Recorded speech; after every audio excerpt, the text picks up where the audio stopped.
இந்த வருஷம் பொங்கலுக்கு ரொம்ப எதிர்பார்த்த படங்களே மொக்க படங்கள் ஆயிடுச்சு. ஒன்று நம்ம தளபதியோட ஜனநாயகம் படத்தை எதிர்பார்த்து அது கோர்ட்டில் கேஸ் நடந்திருக்கு. அது எப்போ ரிலீஸ் ஆகும்னு தெரியல. அடுத்து பதாசக்தி வந்துச்சு, அது கழுவி ஊற்ற ஆரம்பிச்சாங்க. படம் சரியில்லை, மொக்க படுத்துருச்சு. அடுத்து வாத்தியார் படம் வந்துச்சு, அதுவும் சரியில்லை, மொக்க வாங்கிடுச்சு. அடுத்து சைலண்டாக சம்பவம் பண்ண யாருன்னு பார்த்தீங்கன்னா ஜீவாசனா தான். தலைவர் தம்பி தலைமை இந்த படத்தை போய் எல்லாம் பார்த்துட்டு வந்து பாசிட்டிவ் ரிவ்யூலாம் கொடுத்துருந்தாங்க. அந்தளவுக்கு என்ஜாய் பண்ணிட்டு வந்து நிறைய ரிவ்யூஸ் கொடுக்கும்போது நானும் இந்த படத்தை பார்த்தேன். படம் பார்க்கும்போது உள்ள காமெடி இருந்துச்சுங்க. விழுந்து சிரிக்கிற அளவுக்கு காமெடியெலாம் இல்லைங்க. படம் நல்லா போகுது, என்டர்டெயின்மெண்ட்டாக போகுது, எங்கேயுமே போன் அடிக்கல. இந்த படத்தை எடுத்தது யாரும் பார்த்தீங்கன்னா மலையாள டேரக்டர் தான். ஆனால் படம் பார்க்கும்போது மலையாள ஸ்டைலில் நிறையா வந்துச்சு. படத்தில் வந்து 4 பேர் தமிழ்நாடு தவிர மித்த எல்லாமே மலையாள ஆக்டர்ஸ் தான். இந்த படத்தோட கதை வந்து சிம்பிள் தாங்க. ஒரு கிராமத்தில் ஒரு பக்கம் சாவு நடக்குது, இன்னொரு பக்கம் கல்யாணம் நடக்குது. இந்த கிராமத்துக்கு ஊர் தலைவர் யாருன்னு பார்த்தீங்கன்னா ஜீவா. இந்த 2 பேர் குடும்பத்துக்கு பிரச்சனை நடக்குது. இந்த பிரச்சனை எப்படி சமாளிக்கிறாரு அப்படிங்கிறது தான் கதை.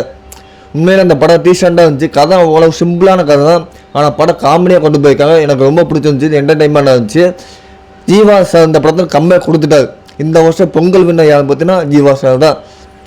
எல்லாம் ஃபேமிலியோட போய் பார்க்கலாம். படம் வந்து பார்த்தீங்கன்னா 1.25 மணி நேரம் தான் படம். அவ்வளோ கம்மியாக இருந்திருக்காங்க. பாட்டு நல்லா இருந்துச்சு, மியூசிக் நல்லா இருந்துச்சு. கிளைமேக்ஸில் அந்த 2 குடும்பத்துக்கு நடக்கிற சண்டை நடக்கு பார்த்தீங்களா, அது காமெடியாக கொண்டு போயிருப்பாங்க. எனக்கு ரொம்ப பிடிச்சது. ஜீவாசாவோட காமெடி நல்லா இருந்துச்சு. இந்த படத்தில் ஜீவாசாவுக்கு ஹீரோயின் கிடையாது. கிளைமேக்ஸில் தான் ஒரு சீன் வருவாங்க, அந்த பொண்ணு பார்க்குற மாதிரி.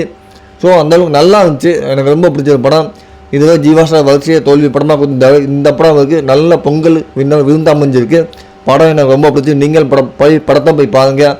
ஃபேமிலியோட போய் என்ஜாய் பண்ணலாம். அந்தளவுக்கு ஒத்தான படம் தான். ஆனால் விழுந்து சிரிக்கிற அளவுக்கு படம் அவ்வளோவா இல்லை, காமெடி இல்லை கிடையாதுங்க. பார்க்கலாம், ஒரு இடத்துல நல்லா ட்ரை பண்ணியிருக்காங்க. ரொம்ப பிடிச்சிக்கு. எல்லாமே மலையாள நடிகர் தான், மலையாள டேரக்டர் எடுத்தது தான்.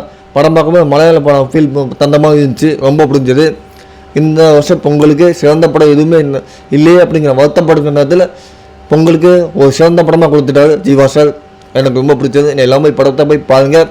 ஜனநாயகம் எப்போ வந்தாலும் அது பொங்கல் தான். நம்ம அப்புறமா அதை கொண்டாடிக்கலாம். இப்போ இந்த பொங்கலுக்கு ஜீவா சார் படத்தை போய் ஃபேமிலியில் போய் பார்த்து என்ஜாய் பண்ணுங்க. ஒத்தான படம் தான்.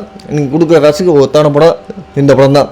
வேறு எந்த படமே நீங்கள் பிடிக்கலனாலும் நீங்கள் இந்த படத்தை போய் பார்க்கலாம். ஃபேமிலியோட போய் பாருங்கள். ஒரு லீவு ஹாலிடே என்ஜாய் பண்ண மாதிரி படம்னா அது இந்த படம் பார்த்தாங்க.